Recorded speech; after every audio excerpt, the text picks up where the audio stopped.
Assalamualaikum warahmatullahi wabarakatuh. Di sini kami dari kelompok 2 yang beranggotakan Anissa Nurrahmadia, Angel Fitria, serta saya sendiri Hasanah. Di sini saya akan memaparkan sebuah materi yang berjudul Sejarah Perkembangan Studi Islam di Dunia Islam dan Barat. Yang pertama adalah perkembangan studi Islam di dunia Islam. Studi Islam di dunia Islam sama menyebut studi Islam di dunia Muslim.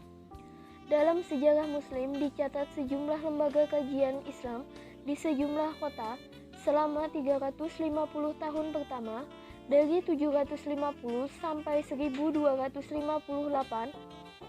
Kejayaan tersebut didominasi dan secara mutlak dikuasai sarjana-sarjana. Bahwa kemajuan pengetahuan dalam Islam tidaklah mungkin dipisahkan dari tradisi intelektual peradaban-peradaban terdahulu yang telah maju sebelum munculnya Islam.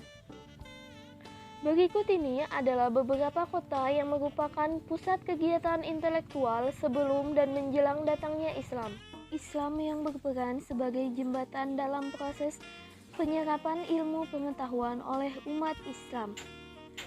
Di sini terbagi menjadi 3. Yang pertama ada Athena, kedua Alexandria, yang ketiga Edesta, Haran, dan Nisabin.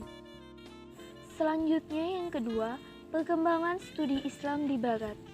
Kemajuan peradaban Barat dimulai pada periode pertengahan dari 1250 sampai 1800 Masehi, yang mana peradaban Islam pada periode ini mengalami stagnasi, sedangkan peradaban Barat mengalami perkembangan yang sangat pesat dari ilmu pengetahuan dan teknologi sampai sekarang ini.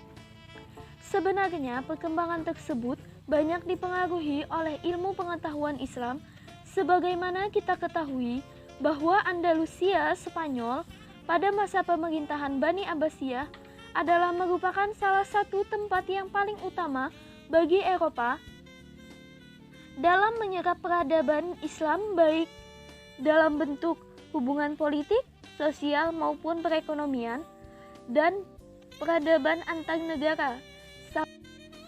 Salah satu contoh yang kami ambil dari pemikiran Ibnu Rushd yang melepaskan belenggu tali dan menganjurkan kebebasan berpikir. Di sini yang melatar belakangi berkembangnya studi Islam di dunia Barat adalah disebabkan dari para pelajar Barat yang datang ke Jazirah Arabia untuk belajar. Di samping itu juga, mereka telah berhasil menerjemahkan karya-karya ilmuwan Muslim ke dalam bahasa Latin. Setelah studi Islam berkembang begitu pesat di dunia Barat, maka mulai tampaklah kelihatan dampak-dampak yang ditimbulkan, mulai dari hal positif maupun negatif. Berikut inilah adalah dampak positif dan negatif dari perkembangan studi Islam di Barat. Pada dampak positifnya, kehadiran Islam di Eropa Spanyol membawa perubahan dalam berbagai segi kehidupan masyarakat, terutama dalam aspek peradaban dan ilmu pengetahuan dan teknologi. Dari hal inilah telah menimbulkan semangat orang Barat dalam mempelajari ilmu pengetahuan yang dibawa oleh Islam. Sedangkan dari sisi negatif, setelah bangsa Barat menjadi bangsa yang maju dan telah mengalami revolusi di bidang industri, maka mereka mendapati masalah kekurangan bahan baku dalam kegiatan industrinya, serta orang-orang Barat mengakui ilmu yang berkembang di dunia Barat berasal dari peradaban lain, bukan dari peradaban Islam. Ada seorang sarjana yang bernama McDiarmid menegakkan bahwa orang Barat itu menderita narsisme, yaitu mereka mengagumi diri mereka sendiri dan kurang memiliki kesediaan untuk mengakui utang budinya kepada bangsa-bangsa lain. Dari penjelasan yang saya paparkan tadi, bisa ditarik kesimpulan bahwa studi Islam dilakukan oleh kalangan umat Muslim bermaksud untuk memahami dan mendalami serta membahas ajaran-ajaran Islam yang kemudian dijadikan sebagai pegangan dan pedoman hidup.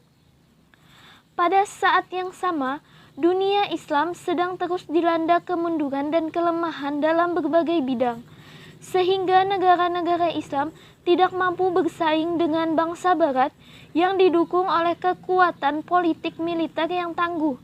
Saat itulah dunia Islam berada dalam kekuasaan kaum imperialisme Barat. Baik, itulah sedikit paparan yang saya sampaikan tentang perkembangan studi Islam di dunia Islam dan Barat. Sekian dan terima kasih. Wabillahi taufiq wal hidayah. Wassalamualaikum warahmatullahi wabarakatuh.